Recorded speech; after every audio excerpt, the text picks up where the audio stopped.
एक बुजुर्ग हज के सफर पर गए थे। जब वो एक जगह से गुजर रहे थे, उनके हाथ में एक थैला था, उसमें कुछ पैसे थे। अचानक एक चोर उनके हाथ से थैला छीनकर भाग गया। जब चोर काफी दूर निकल गया, तब अचानक उसकी आंखों की रोशनी खत्म हो गई। आंखों की रोशनी जाते देख उस चोर ने रोना शुरू कर दिया। जब लोगों ने चोर से पूछा, भाई क्या हुआ, तो वो कहने लगा, मैंने एक आदमी का थैला छीना है। वह कोई बड्ढा अल्लाह का करीबी बंदा लगता है। मेरी आंखों की रोशनी चली गई। खुदा के लिए मुझे उसके पास पहुंचा दो ताकि मैं उससे माफी मांग सकूं। जब लोगों ने पूछा कि यह किस्सा कहां पेश आया, तो कहने लगा, फलां नाई की दुकान के करीब पेश आया।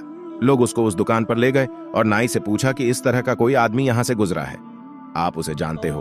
उसने कहा, मुझे उसका घर तो पता नहीं, हाँ मगर नमाज के लिए वह आते जाते रहते हैं, अगली नमाज के लिए फिर आएंगे। ये लोग इंतजार में बैठ गए। वह बुजुर्ग अपने वक्त पर तशरीफ लाए लोग उस चोर को उनके पास ले गए, तो उस चोर ने जाकर उनके हाथ पांव पकड़ लिए कि मुझसे गलती हो गई, गुनाह हो गया, नादिम हूं, शर्मिंदा हूं, मेरी आंखों की रोशनी छिन गई। आप अपने पैसे वापस ले लीजिए और मुझे माफ कर दीजिए ताकि अल्लाह ताला मेरी आंखें ठीक कर दें। वह बुजुर्ग कहने लगे कि मैंने तो तुझे पहले ही माफ कर दिया है। यह सुनकर चोर बड़ा हैरान हुआ। कहने लगा, हजरत मैं तो आपका थैला छीन कर भागा और आप कहते हैं कि माफी मांगने से पहले ही माफ फरमा दिया। वह फरमाने लगे, हाँ मेरे दिल में कोई बात आ गई थी।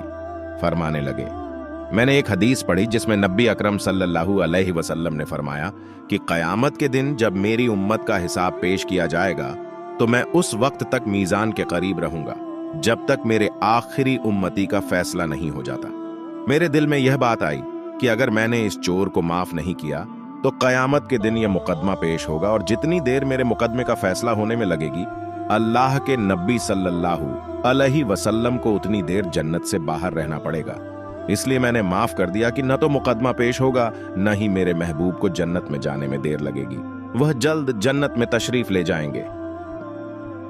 प्यारे दोस्तों, अगर आपको इस वीडियो से कुछ इल्म हासिल हुआ हो तो नीचे दिए गए शेयरिंग बटन को दबा के बराए मेहरबानी इस पोस्ट को शेयर जरूर कर दें। शुक्रिया।